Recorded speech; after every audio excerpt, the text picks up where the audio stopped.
Xolam kelyapti. Yashirin, kravatdagiga kirib ol. Qanday uchib keldingiz, xolajon? Odam isini sezyapman. Balki o'ychamlik hididir.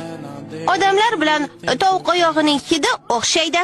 Shuningdek, moychechak, changilaq va eski qo'lqopning hidi ham shunday. Balki shundaydir. Unutma, Yaga, biz odamlardan uzoqroq bo'lishimiz kerak. Lekin nima uchun? Gapimga quloq sol, Yaga. Hali kichkinasan va ko'p narsani bilmaysan. Odamlar bugun do'st, ertaga dushman bo'lishadi. Avvallari yalmog'izlar odamlarga yordam berishgan-ku, ularni kasalliklardan davolashgan. Keyin esa bu kasalliklarda bizni ayblashgan. Unutma, odamlar bizga do'st emas. U yana qaytib kelmaguncha tezroq qocha qol.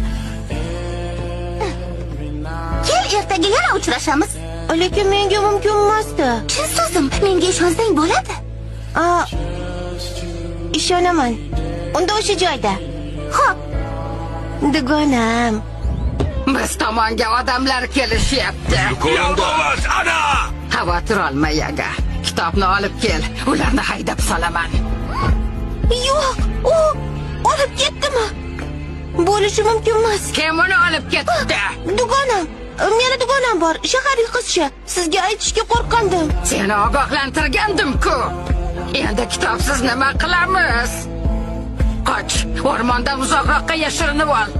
Lekin sizchi? O'zim uddalashga urinib ko'raman.